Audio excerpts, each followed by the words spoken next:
Hi, in this video we're going to cover shipping from overseas into the Amazon warehouse. And this is an area where a lot of people get confused. There's a lot of new terminology.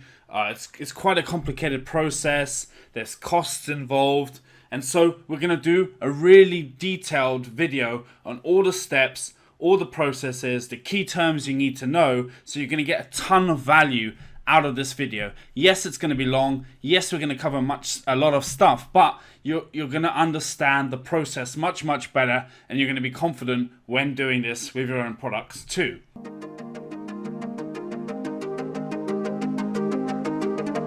Okay, so shipping to Amazon. I'm just going to show you a little infographic.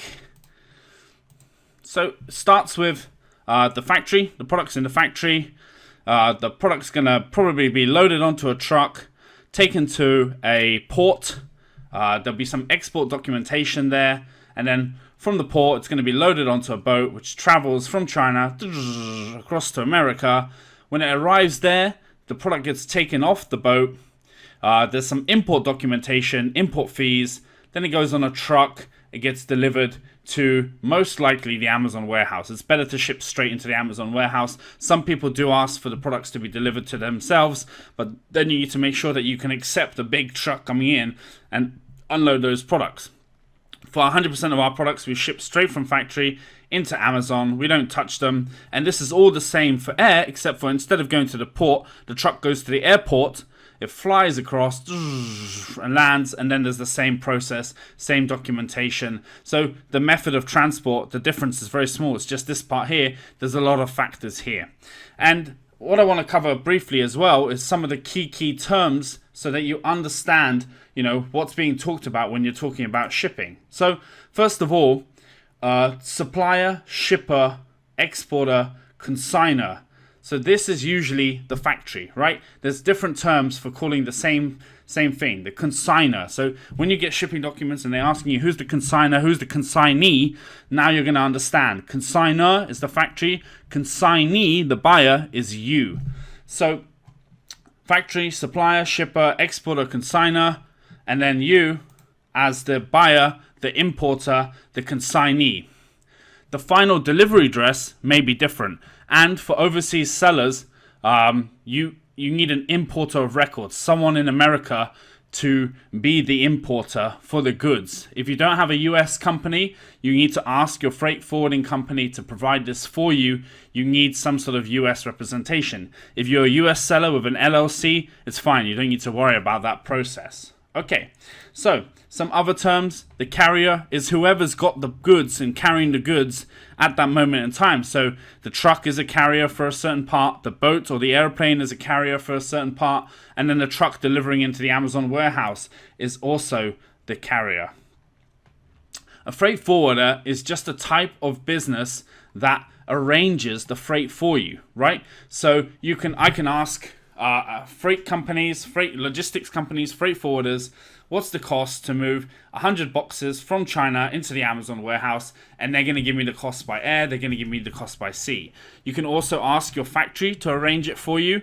I recommend asking 3 or 4 different companies. So 2 or 3 freight forwarders and also your factory, and then just compare the quotes that they're giving you as well.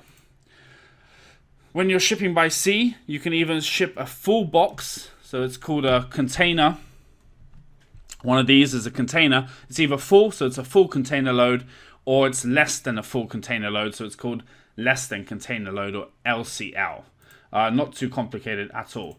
Okay, next thing to know when you're shipping from China is there's something called Incoterms. Incoterms, Wikipedia. Okay, so what this is basically, here you go, all the different terms. It gets quite complicated, but there's only a couple you really need to know. And what it means is, so at what point in this process does the responsibility and the cost transfer from the factory to you, right? If the factory quote you X works, that means you have to arrange to pick up the products right from the factory, transport it all the way. All of these processes are your risk and your cost. So you need to do the export documents, you need to do the import documents, and most of us cannot do that. We don't have any licenses in China to be able to export things. We don't have licenses overseas to export things. So it's much better to make sure that your quotes coming from the factory is an FOB price. And what that means is freight on board here. Free on board. So basically, to the airport or to the boat, the Chinese factory pay all the costs of the trucking, the export documents, any duties and taxes on exporting. It's their problem up to getting to the boat.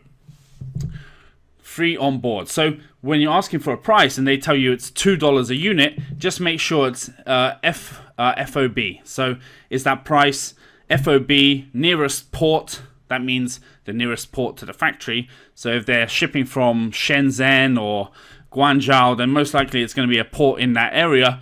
Free on board to the local port. You just need to double check that it's not an ex-works price. All these other Incoterms just describe transferring the risk from seller to buyer at different points here. So delivered duty paid means the factory arrange everything up to here. But most factories won't do that because they don't want to pay the taxes and duties when the goods arrive, right? So freight on board is the most common, and that's what you want to go with.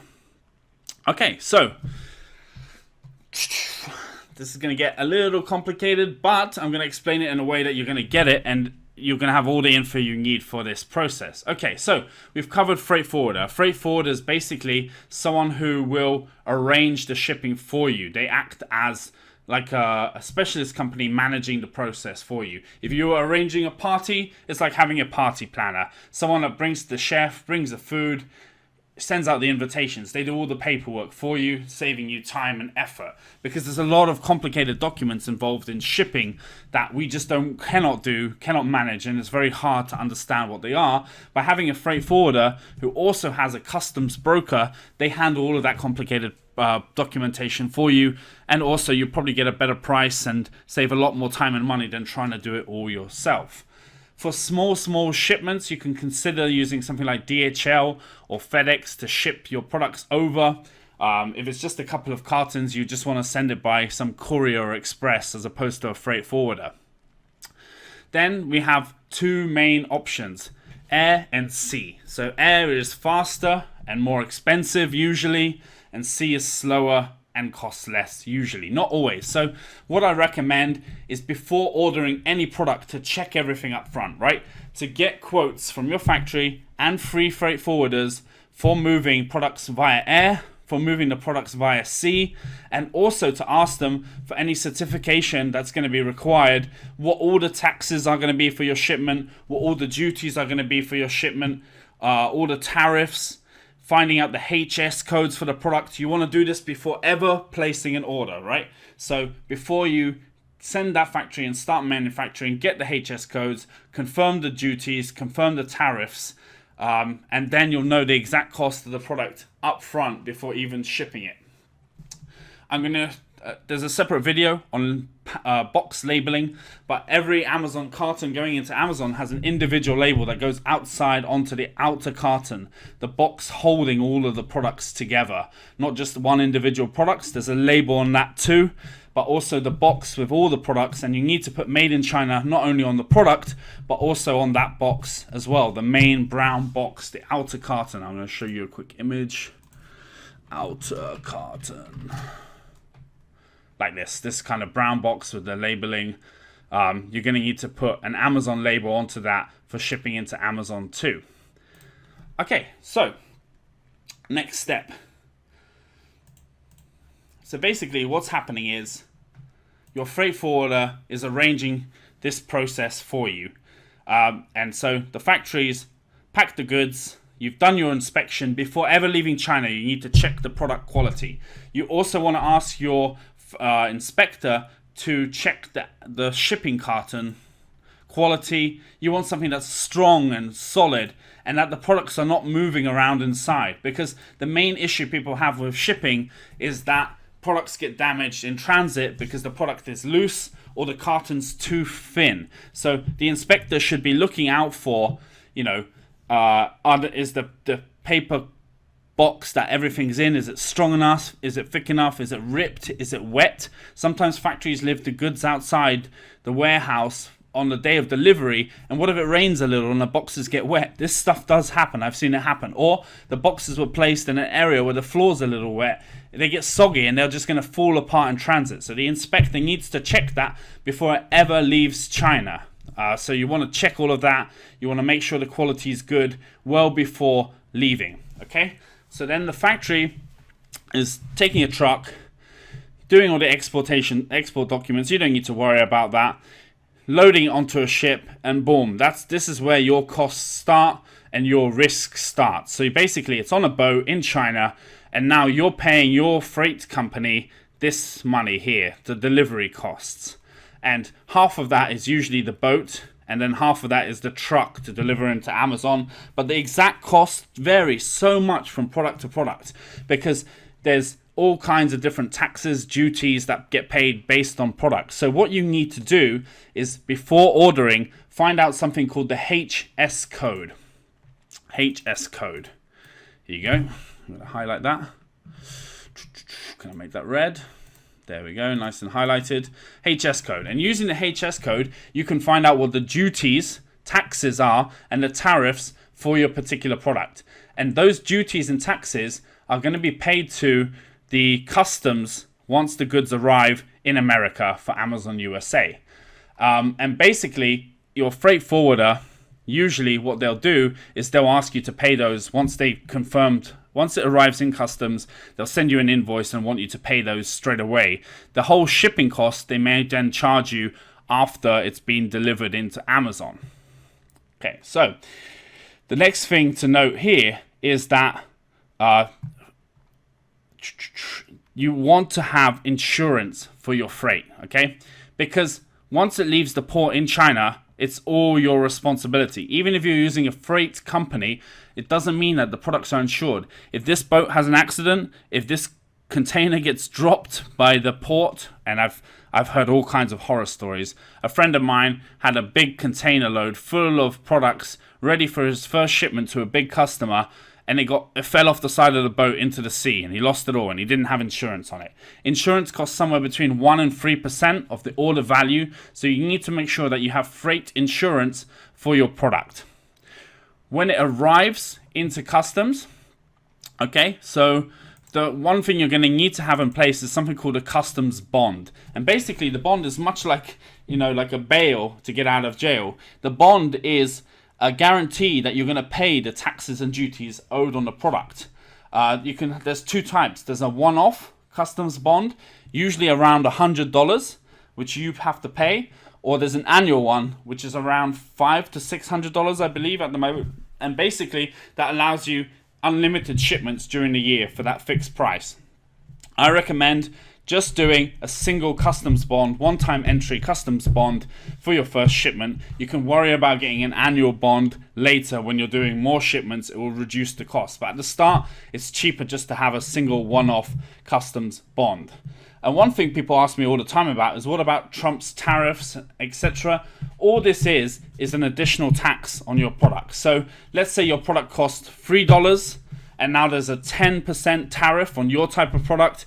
You've got to pay an extra 30 cents in tax when it arrives at customs in America for your product. So all this tariff's doing is making it more expensive, the total cost of getting the product into Amazon, and that tax is paid on arrival. So that might increase. So you might lose another 50 cents or $1 in tariffs if the tariffs increase. And that's just coming out of your profit margin, which is why we have to choose products with at least $5 to $10+ per unit of profit, so that we can handle these little buffers. If tariffs increase, if taxes increase, if something changes, we still have enough room to make enough profit and still be satisfied. Yes, it's annoying to give away $1 in taxes on our profit to tariffs and duties, but at least we have enough margin that we can continue selling the product and making a decent profit.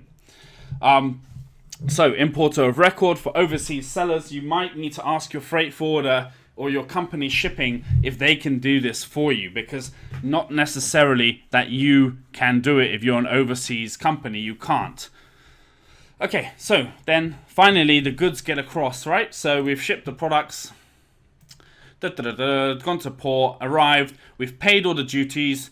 There may be additional documentations here required, right? So you have the invoice from the factory for the goods. Customs want to see this. And what some people do is they change the price on the invoice to be lower so the taxes they pay are lower. This is illegal. You can go to jail for doing this kind of thing. So just be very careful about manipulating the price of the products. Because if the product's $10 and you pay 10%, that means you pay $1 per unit. But if you change the price to $5 and the tax is 10%, you're paying only 50 cents a unit. So that's why people manipulate the cost on the invoice to be lower so their taxes and duties are lower. But if you're an American seller, when you go to do all of your accounting at the end of the year, if the cost of the goods was lower, then you pay more tax on your profit. So you're not really getting around it one way or another. You're probably better off just keeping it exactly what the factory charged you, pay the real amount, keep all of your books 100% straight, because it's not worth breaking the law to save a few cents. Okay. You may also need some special certificates at this stage for your product. That's why I'm saying avoid electronics, avoid complicated products at the beginning, because once it arrives here, they may want to see, okay, show me the bill of materials, show me the certificates for these plastics, show me the test reports for this different radio equipment, show me the test reports for these electronics. The simpler your product, the less requirements there are. And that's something you've got to ask your factory upfront about before ever ordering is, are there any certificates for sending this to the US? What are they? For example, if you have a wood product, bamboo product, you need fumigation. So that's specialist spray to debug, get rid of any insects potentially in the wood before you can ship it. So you need a certificate for that. So again, you need to check. So even though you're doing a simple wooden spoon, there's a fumigation certificate required, and you need to speak to your freight forwarder and your factory about making sure you have all of that certificate in place before ever shipping the goods. Finally, we've got through. We've given them the documents. We've paid the duties. We've paid the tariffs. The customs broker. So if you have a freight forwarder, they usually have a customs broker they work with who then process all these documents, get the duties paid, help get the goods through customs on your behalf. And that's included in your total costs of shipping the goods, is having a customs broker. Something you want to ask your freight forwarders, is that included? Do they have a customs broker, etc.? Because the last thing you want to be doing, goods arrive here, is scrambling to find someone who's an expert who can process the document and the taxes for you. So just double check that. Finally, goods get on a truck and go to the Amazon warehouse. And what usually happens is Amazon count in the products, they stamp the freight forwarder's documents and say, off you go, thank you very much. But the problem is, sometimes Amazon are super busy, right? So you've just delivered 100 boxes of your new amazing product ready to sell, and because Amazon's busy, and even though the factory, the freight companies delivered the products to them, they don't show up in your Amazon account for sometimes 1, 2, 3, 7 days, some of the products. And because Amazon is literally handling billions of cartons of products every year, sometimes cartons go missing, they miscount cartons, they miscount your shipment. So I've had shipments where I've shipped in 5,000 units, Amazon tell me there's 4,910. So 90 have disappeared. And those 90 may show up later, or they may not. If they show up later, Amazon will put them into my account as well. If they disappear and there's a discrepancy, that's my loss, right? Usually it's not so big a difference, but there are many shipments I've had where there's a difference between what Amazon says in the shipment and what my documentation says. So my documents say 5,000 and they count 5,010 sometimes in stock. I don't know how it happens, right? There's human error involved.